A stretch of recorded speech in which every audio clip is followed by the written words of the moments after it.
The helicopter arrived on schedule in a clearing deep in the Tenasserim jungle.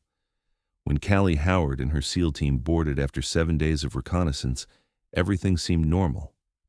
10 minutes into the flight, at 8,000 feet, 2 crew members pulled weapons, executed her teammates, and shoved her out the door. She had 60 seconds before impact. Most people would scream. Callie spent those seconds calculating trajectories and preparing for controlled collision with the rainforest canopy at terminal velocity. Callie Howard was falling at 120 miles per hour toward a jungle that stretched endless green to every horizon, and her mind was working the tactical problem with the same cold analysis she'd applied to hundreds of training scenarios throughout her 7 years as a Navy SEAL.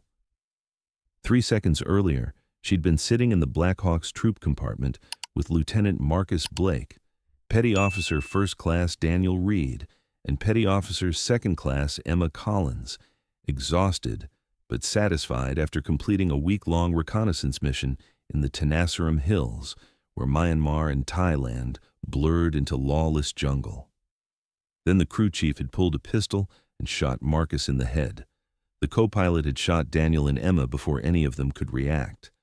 When Callie lunged for her weapon, both men rushed her and threw her backward out the open door at 8,000 feet.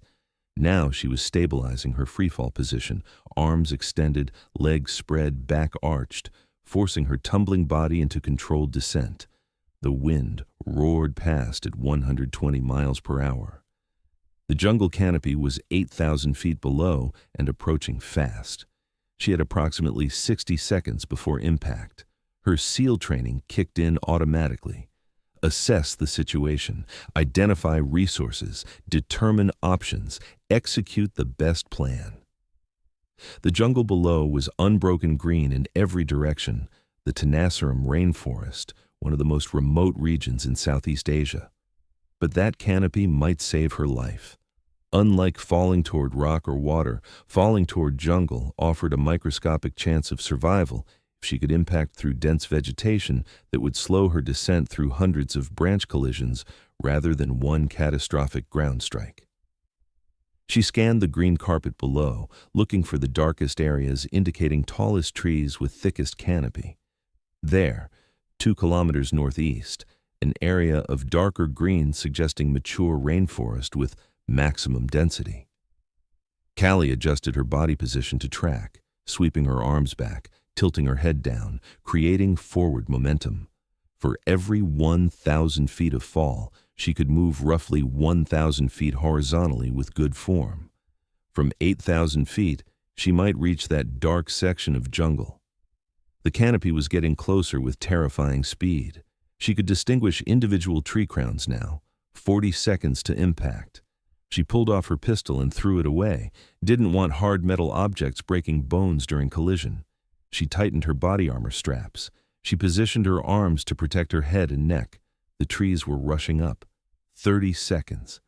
She could see the layered structure now, emergent trees poking above the main canopy, then the dense canopy layer, then darkness below, suggesting thick understory.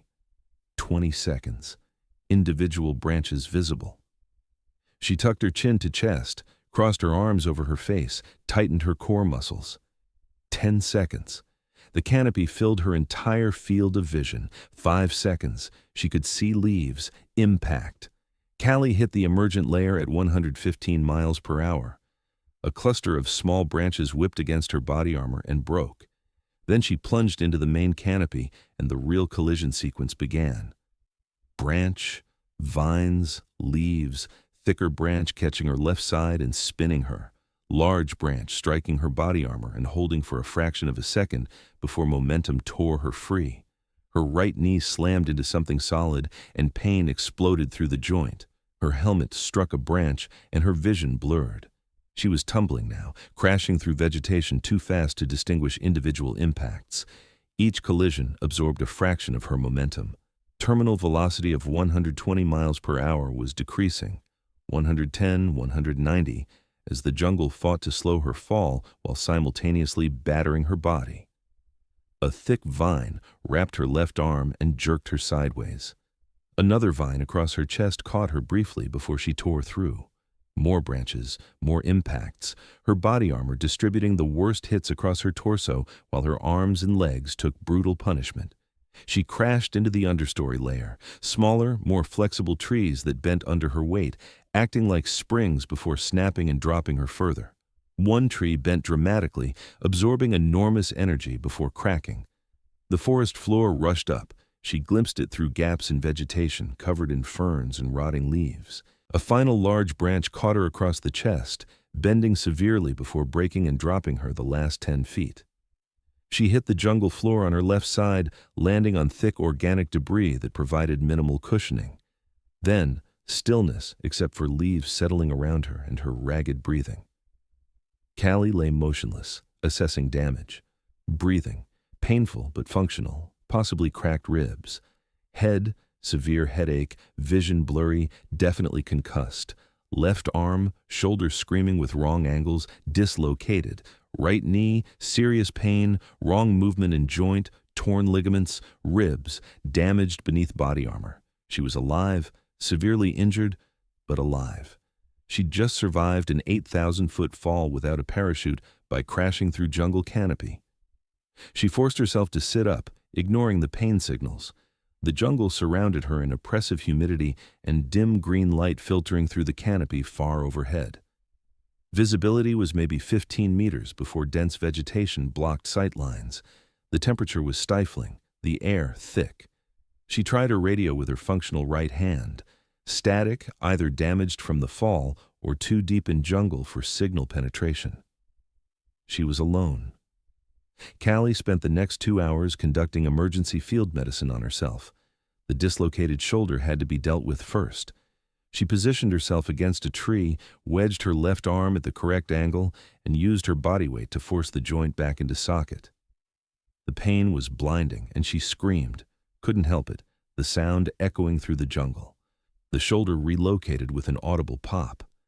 She immediately immobilized it with a sling fashioned from medical tape and torn uniform.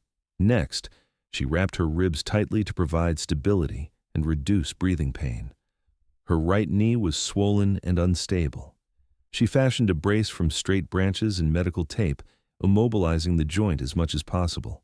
The concussion she couldn't treat beyond recognizing the symptoms: headache, blurred vision, difficulty concentrating, and adjusting her behavior. No sleep, constant self-assessment. After treating her injuries, she analyzed her tactical situation. She could try to evade, move away, hide, survive until rescue. But she was severely injured with limited mobility, in uncharted jungle, potentially hundreds of kilometers from any settlement, with no food beyond one energy bar. She could try to return to the extraction clearing and signal for rescue, but that clearing was 8 kilometers away through dense jungle, would take days to reach in her condition, and the enemy might be watching it. Or she could hunt the enemy who'd murdered her team. Callie chose the hunt. The reasoning was tactical. The enemy had a helicopter with communication equipment, weapons, supplies, and transportation. If she could take the helicopter, she could eliminate the threat and extract herself simultaneously. Also, they'd murdered Marcus, Daniel, and Emma. Leaving those murderers alive wasn't acceptable. She knew approximately where she'd fallen based on the helicopter's flight path. She knew the enemy would come searching for her body. They couldn't risk leaving a witness. They'd start at the most likely impact point based on where they'd pushed her, then work outward. Her freefall tracking had carried her nearly 2 kilometers from where they'd expect. That gave her an advantage. Callie began moving through the jungle toward where she estimated the enemy would search. Every step was agony. Her knee felt like broken glass grinding. Her ribs sent lightning through her chest with each breath. Her left arm was useless, but she moved, 1 meter at a time, using trees for support, stopping frequently to rest and listen. The jungle was supernaturally loud, birds, insects, monkeys screaming from the canopy. Rain began falling on the canopy far overhead, though it would take minutes to reach the forest floor through the dense vegetation. After 3 hours of agonizing movement, she found a position on elevated terrain with good concealment and sight lines to a game trail, one of the few easy routes through the jungle. If the enemy came searching, they'd likely use this trail. She waited. 6 hours after the fall, she heard the helicopter. The distinctive thump of rotors gradually grew louder, echoing strangely through the jungle. The helicopter was flying a search pattern overhead, hidden by the canopy. Then the sound changed. Rotors shifting to landing. They were setting down nearby, maybe half a kilometer away. 20 minutes later, she heard voices. Men moving through jungle, calling to each other in English with accents. At least 3 of them. Through dense vegetation she caught glimpses. Men in tactical gear with rifles, moving in search pattern. They looked professional. Dangerous. They passed within 30 meters without seeing her. She remained perfectly still, controlling her breathing despite the pain becoming part of the jungle. After they moved past, she waited 10 minutes. Then she began following them, moving slowly and silently despite her injuries. She tracked them for 2 hours. They were growing frustrated, their search expanding as they failed to find her body. They kept returning to a central point, the clearing where they'd left the helicopter with presumably 1 man guarding it. Callie worked her way around their search pattern, staying parallel but far enough to avoid detection. The pain was becoming harder to manage. Her knee was swelling badly. Her vision was getting blurry, but she kept moving. She found the helicopter 30 minutes later, parked in a small clearing, rotors idle, 1 man sitting in the pilot's seat. The clearing was barely large enough for the Black Hawk, surrounded by jungle wall. 1 target, 1 objective. She approached from the jungle side, using dense vegetation for concealment. At 15 meters, the pilot looked in her direction. She froze, became perfectly still. The pilot scanned the jungle, looking directly at her position but not seeing her. After a moment, he looked away. She closed the distance in 5 minutes of agonizingly slow movement. 10 meters. 5. 3. The pilot sat sideways in his seat, door open for ventilation, facing away from her approach. Callie covered the final 3 meters in a rush, ignoring the pain, drawing her knife. She was on him before he could react, knife to his throat, right hand over his mouth. "Don't move. Don't sound. Nod if you understand." He nodded, terror obvious. "How many others?" 3 fingers. "Where are their weapons?" He pointed with his eyes to the rear of the helicopter. 3 AK-47 rifles secured in a rack, plus ammunition. "Radio them. Tell them you're moving the helicopter. Tell them to hold position, and you'll return in 30 minutes. He reached for the radio slowly. She kept the knife at his throat. He transmitted, "Ground team, this is Air, repositioning aircraft to alternate LZ for better comms. Return to Rally Point Alpha. I'll extract you in 30 minutes. A voice responded, "Copy Air." "We're RTB to Rally Point now." Perfect. They were returning to a rally point, probably near where they'd initially landed to begin their search. "Start the engines." The pilot obeyed, hands shaking. The helicopter's turbines began spooling up. "Now you're going to exit slowly. Then I'm taking this aircraft." "You can't fly this," he started. She pressed the knife harder against his throat. "I'm SEAL qualified on rotary wing aircraft. Now exit. Slowly." He unbuckled and moved toward the door. The moment he was clear of the helicopter, Callie shifted to the pilot seat, knife still in hand. "Run. Don't look back. Don't radio your team. If you do, I'll come find you." He ran into the jungle, crashing through undergrowth in his panic to escape. Callie secured the knife and grabbed one of the AK-47 rifles from the weapons rack. She checked it with practiced efficiency. Loaded, full 30-round magazine, selector switch functional, weapon well maintained. She worked the charging handle, chambering a round. She grabbed 2 spare magazines and stuffed them in her tactical vest pouches. Now she had a helicopter, an automatic rifle with 90 rounds of ammunition, and 3 enemy operatives who thought they were about to be extracted, but were actually about to walk into an ambush. She shut down the helicopter engines. No point wasting fuel, and the noise would alert the enemy too early. She positioned herself using the helicopter's landing gear for cover, the massive wheels and struts providing solid protection against rifle fire. The AK-47 was ready, selector on semi-automatic for precise fire, her shooting position stable despite her injuries. The clearing was roughly 40 meters across, surrounded by dense jungle wall on all sides. There were 2 main approaches, The game trail she'd observed earlier coming from the northeast, and a secondary trail from the southeast. The enemy would likely use one of these trails to reach the helicopter. She had clear sight lines covering both approaches. The afternoon sun was filtering through the canopy at an angle that would be in the enemy's eyes if they approached from the southeast, giving her an additional advantage. 10 minutes passed. The jungle sounds had returned to normal after the brief disruption of the helicopter engines, birds calling, insects buzzing, the constant background noise of the rainforest. Then she heard them. Voices speaking in English with Middle Eastern accents, growing closer, boots crushing undergrowth. They were approaching from the southeast trail, exactly as she'd predicted. Through the vegetation she caught glimpses of movement. 3 men in tactical gear, black combat uniforms, load-bearing vests, carrying AK-47 rifles. They were talking casually, clearly relaxed because they expected their pilot to be waiting safely to extract them. They emerged from the tree line in a loose wedge formation, rifles slung over their shoulders in patrol carry, not expecting contact. The lead man was scanning the clearing casually. The 2 behind him were talking to each other, one of them laughing at something. Callie waited. Let them commit fully to the clearing. Let them get far enough from the jungle cover that they couldn't immediately retreat to safety.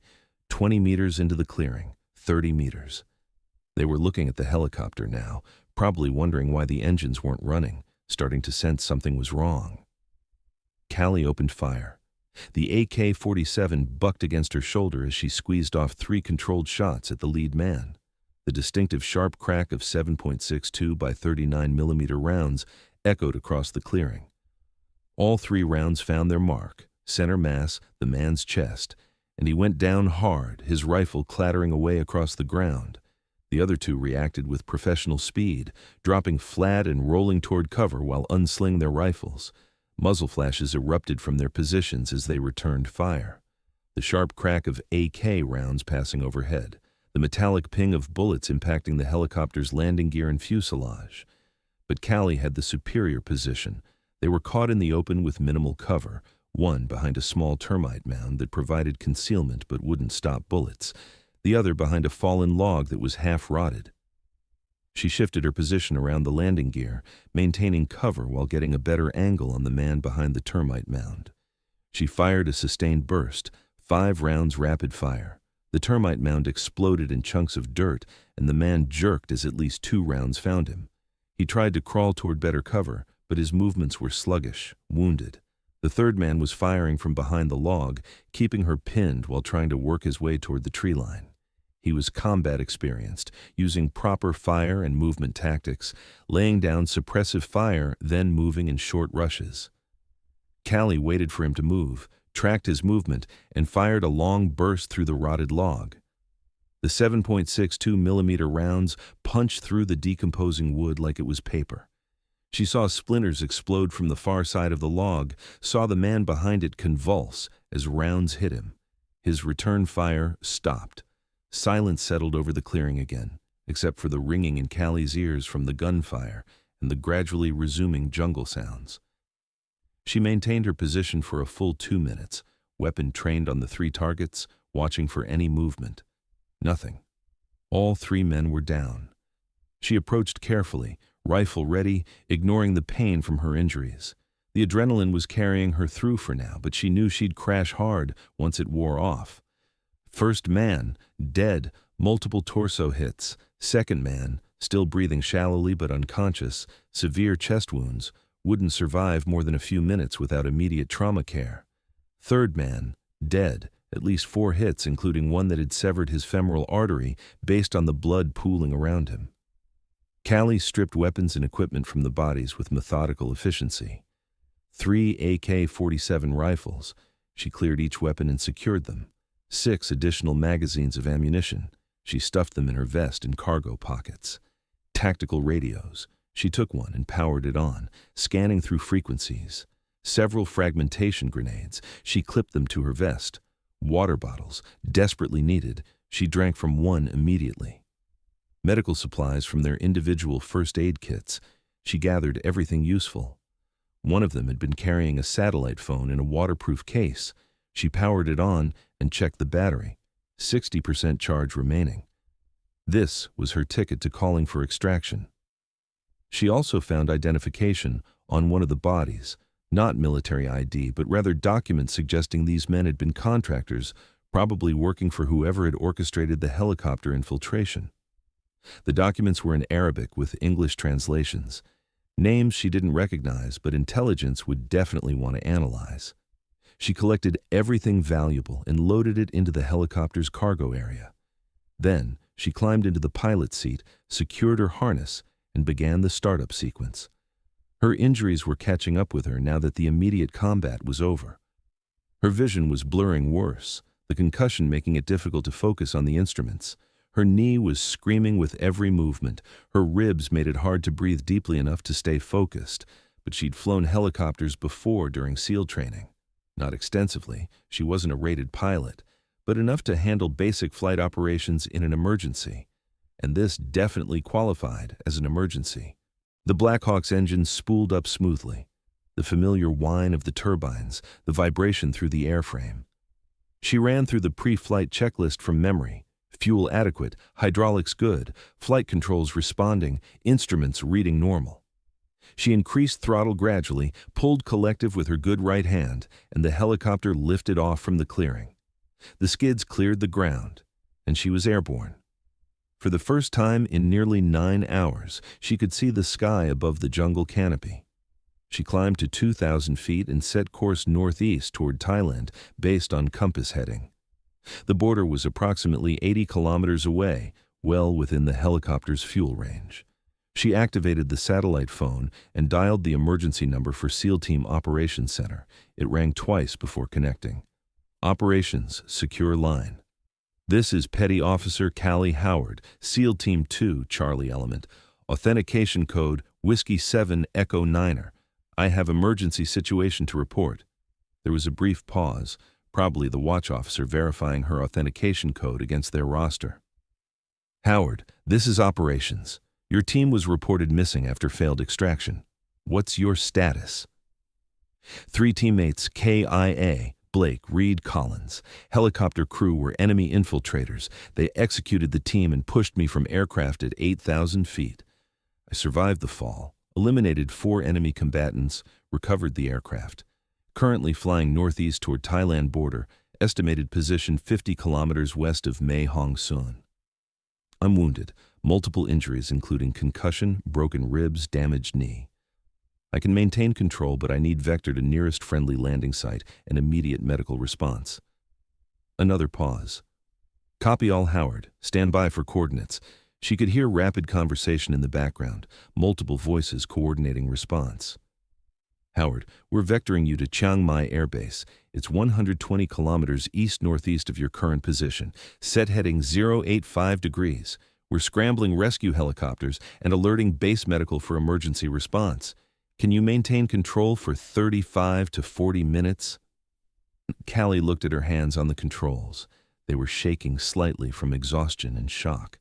Her vision was getting darker at the edges, but she'd already flown this far. She could fly another 40 minutes. Affirmative. I can make it.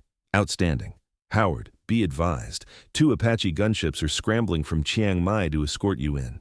ETA to your position 15 minutes. Watch for them on your 6 o'clock.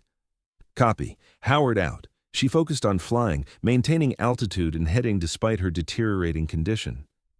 The jungle passed below, endless green that had nearly been her grave, but had instead become the battlefield where she'd proven that SEAL training could overcome impossible odds. 15 minutes later, 2 AH-64 Apache attack helicopters pulled alongside her, 1 on each wing. Through the canopy glass, she could see the pilots giving her thumbs-up signals. Having the Apaches flanking her was deeply reassuring. They'd ensure nothing threatened her final approach. SEAL Element, this is Apache Lead. We've got you. Nice flying. Follow us home. The Apaches led her northeast toward Chiang Mai. The flight took another 25 minutes, and by the end, Callie was struggling to stay conscious. Her vision was tunneling, her hands barely responding to her mental commands. But she kept the helicopter stable, kept following the Apaches, kept flying. Chiang Mai Air Base appeared ahead, a proper military installation with full runway and support facilities. The Apaches guided her to a designated landing pad where medical teams and security personnel were already waiting. She brought the Black Hawk down in what was probably the ugliest landing of her life, bouncing once on the skids, the helicopter rocking before settling. But she was down and stopped. The moment the skids touched concrete, medical personnel rushed the aircraft. They pulled her from the pilot seat and immediately began assessment and treatment. She was conscious long enough to give a brief verbal report to the Air Force security officer. 3 teammates killed in action, enemy infiltrators eliminated, recovered stolen aircraft, classified documents recovered from enemy combatants. Then, she allowed herself to lose consciousness, finally letting her body acknowledge the catastrophic trauma it had endured over the past 9 hours. She woke up 4 days later in a U.S. military hospital in Germany. They'd flown her there for surgery and intensive care. The doctors told her she'd sustained injuries that should have killed her multiple times over. The list was extensive: fractured ribs, 4 broken on her left side, dislocated shoulder with torn rotator cuff, grade 3 knee ligament tears requiring surgical reconstruction, severe concussion with evidence of minor brain bleeding that had fortunately stopped on its own, countless contusions, lacerations, and soft tissue injuries covering most of her body. The doctor in charge of her care was a colonel who'd been a trauma surgeon in multiple combat zones. Petty Officer Howard, in 25 years of military medicine, I've seen maybe 3 people survive the level of trauma you endured. The fall alone should have killed you. The injuries should have incapacitated you. But somehow, you not only survived, you completed a combat operation and flew yourself to safety. That's remarkable. Doesn't begin to cover it. Just training, sir. SEAL training prepares us for low-probability survival scenarios. Training helped, certainly. But this was beyond training. This was force of will. The full investigation took 2 weeks to complete. Intelligence analysts pieced together that the helicopter crew infiltrators had been part of a sophisticated enemy operation targeting special operations reconnaissance teams. They'd used leaked information about SEAL team movements to identify the extraction flight, killed the real crew before takeoff, and taken their place. The plan had been to eliminate the SEAL team, crash the helicopter in remote jungle to destroy evidence, and exfiltrate back to their handlers. They hadn't counted on one SEAL surviving an 8,000-foot fall without a parachute. Based on the documents and equipment Callie had recovered from the enemy combatants, intelligence agencies rolled up an entire network of enemy operatives. Multiple arrests were made. Future operations were protected from compromise. Her teammates' bodies were recovered from where the infiltrators had dumped them after killing them in the helicopter. Marcus Blake, Daniel Reed, and Emma Collins were returned home and given full military honors. Callie attended the memorial services on crutches, her body still healing but her presence necessary to honor her fallen teammates. The Navy offered her a medical discharge with full disability benefits and a medical pension. The doctors were clear. She'd never operate at SEAL-level physical standards again. The knee would never be what it was. The concussion had left her with permanent effects, including occasional severe headaches and sensitivity to light that would affect her for the rest of her life. Callie declined the medical discharge. I can't run 10 miles with a 60-pound pack anymore. My knee won't handle that stress, but I can think, I can teach, I can train the next generation of operators. That's still valuable. She requested assignment to Basic Underwater DEMOLITION/SEAL Training Command as an instructor, specifically to teach survival, evasion, resistance, and escape SERE techniques. The assignment was approved. For the next 8 years, Callie served as a SEAL instructor at the training command in Coronado, California. She taught survival techniques, evasion tactics, combat medicine, and the mental resilience required for special operations. She became known as one of the most effective instructors in the entire program, not because she was easy on students, but because she taught from actual experience, surviving impossible scenarios. Every SEAL training class heard her story.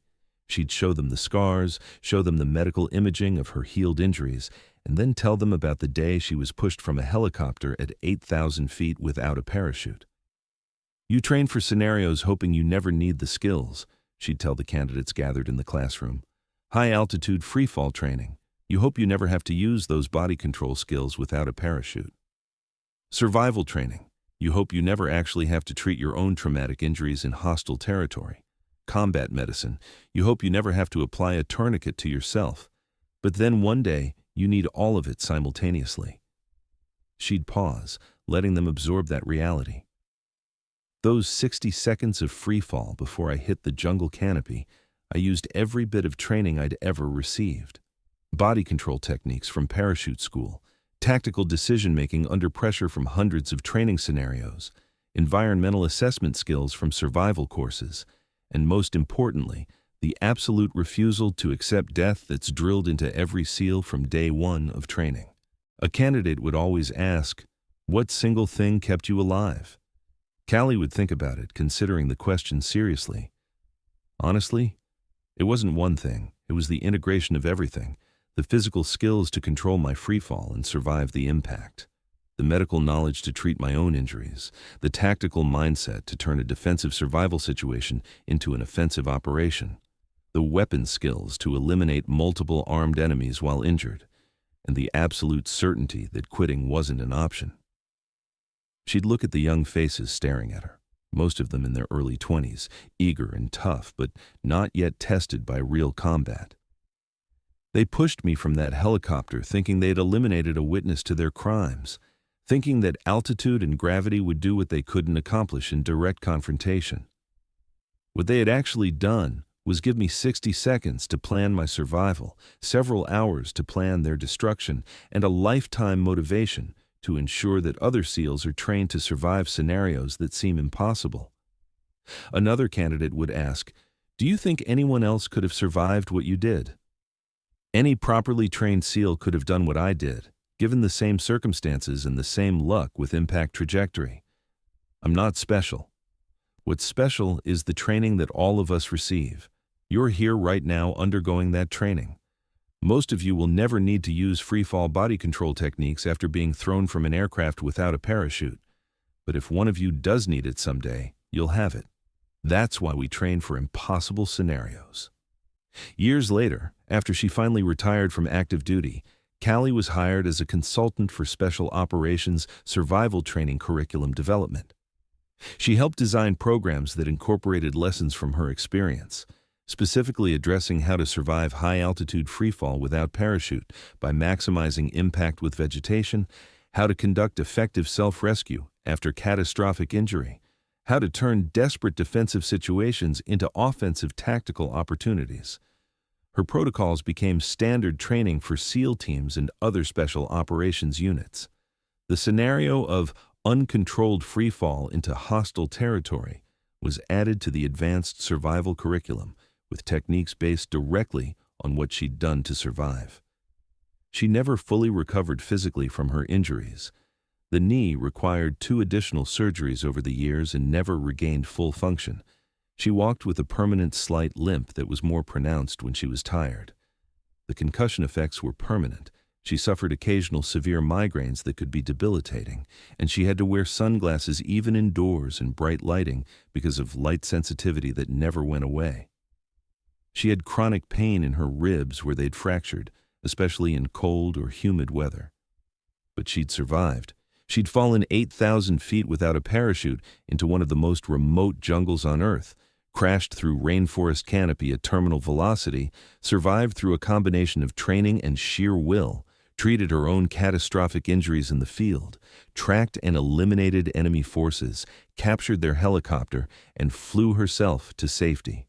Not through luck, through training, skill, tactical thinking, and absolute refusal to accept defeat. People would occasionally ask about her limp, about the scars visible on her arms and legs, about why she sometimes needed to wear sunglasses indoors or suddenly sit down when a migraine hit without warning. She'd smile and give a vague answer about a training accident years ago. Nothing specific, nothing that invited further questions. What she never said to casual acquaintances was that she'd been pushed from a helicopter by enemies who thought altitude and gravity were certain killers, who thought they had eliminated the only witness to their infiltration and murder of an American SEAL team, who thought they could simply fly away and never face consequences. They'd been wrong about all of it. Because Navy SEALs train for scenarios that most people think are unsurvivable. They train for equipment failures, medical emergencies, tactical impossibilities.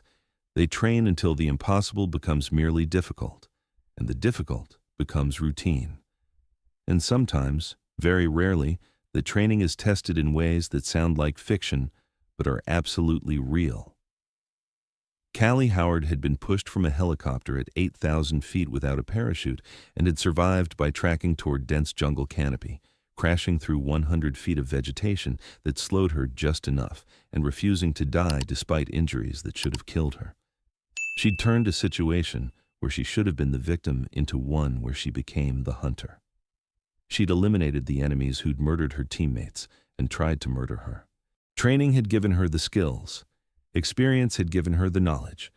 But what had truly kept her alive was something that couldn't be trained, the absolute unwillingness to accept death even in impossible circumstances. They'd pushed her thinking they'd won.